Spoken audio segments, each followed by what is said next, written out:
Hello दोस्तों, आज हम करेंगे परसेंटेज का मोस्ट रिपीटेड 5 क्वेश्चन जो हर साल एग्ज़ाम में आते हैं। तो चलिए शुरू करते हैं।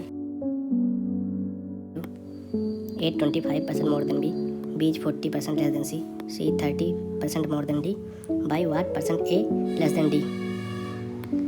तो लिख लीजिए A B C D। तो क्वेश्चन में क्या कह रहा है? C ज़्यादा है 30%।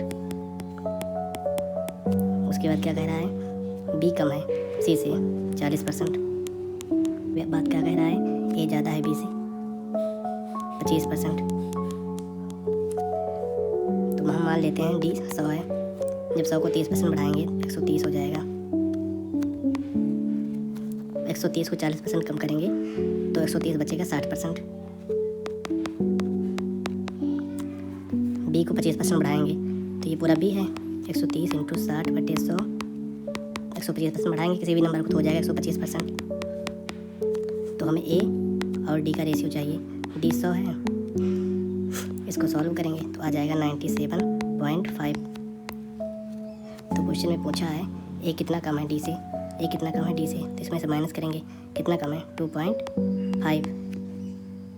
बेस वैल्यू क्या है D से, डिवाइड बाई 100 इंटू 100%। परसेंट निकालने के लिए 100% से मल्टीप्लाई करेंगे तो आ जाएगा 2.5% आंसर।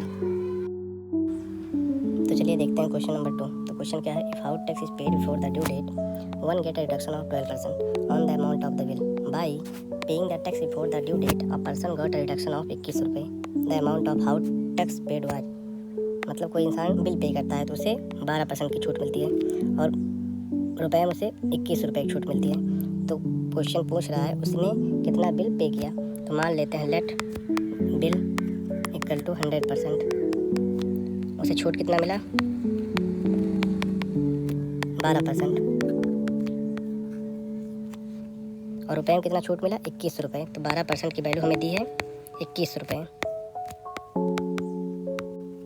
तो हमसे पूछा गया है उसने कितना बिल पे किया। तो उसका 100% बिल था, 12% उसे छूट मिली, 88% की वैल्यू निकालना है। 88%। 1% की वैल्यू हो जाएगी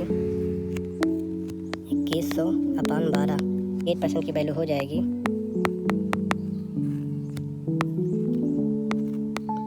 2100 अपान 12 इंटू 88। इसको सॉल्व करेंगे आ जाएगा 15,400 रुपये उसने बिल पे किया। Question number 3। तो क्वेश्चन में क्या लिखा है? Manufacturer fix his selling price over the cost of production. If the cost of production goes up by 12% and manufacturer raises his SP मतलब selling price by 10%, his percentage profit is। तो हम मान लेंगे CP जो है 100 है। क्या कह रहा है? सेलिंग प्राइस जो है 33% ज़्यादा है, कॉस्ट प्राइस 33% ज़्यादा है। तो 100 को 33% बढ़ाएंगे कितना हो जाएगा? 133। ये क्या है? SP है। उसके बाद क्या लिखा है? Cost of production goes up by 12%। Question कह रहा है अगर कॉस्ट प्राइस को 12% बढ़ा देते हैं। आगे क्या लिखा है? Manufacturer raises is selling price by 10%। अगर सेलिंग प्राइस को 10% बढ़ा देते हैं तो प्रॉफिट परसेंट क्या होगा? तो मान लो 100 को 12% बढ़ाएंगे तो आ जाएगा 112। 133 को 10% बढ़ाएंगे तो हो जाएगा 133 जो है हो जाएगा 110 बटे 100 हो जाएगा। तो न्यू रेशियो मिल जाएगा यहाँ से, CP SP का न्यू रेशियो मिल जाएगा। हम इसको इस साइड मल्टीप्लाई करेंगे तो हो जाएगा 1120 इस्टू 133 गुणे 11। इसको सॉल्व करेंगे आएगा 1463। तो प्रॉफिट परसेंटेज हो जाएगा, प्रॉफिट कितने का हुआ? 1463 माइनस 1120 अपॉन CP कितना है? 1120 इंटू 100%। इसको सॉल्व करेंगे तो आ जाएगा 343 अपॉन 1120 इंटू 100%। इसकी वैल्यू आ जाएगी 30:5/8% आंसर। चलिए देखते हैं क्वेश्चन नंबर 4 को। If A1 is 19 time more than A2 then A2 is 8% less than A1। लिख लेंगे A1 A2। क्वेश्चन में कह रहा है A1 19 टाइम ज़्यादा है A2 से, 19 टाइम ज़्यादा है A2 से। तो अगर A2 1 होगा तो A1 कितना? 19 ज़्यादा होगा तो ये 20 हो जाएगा। तो क्वेश्चन में कह रहा है A2 is 8% less than A1। A2 से कितना कम है A1? A2 से कितना कम है? 19 कम है। किससे कम है? A1 से।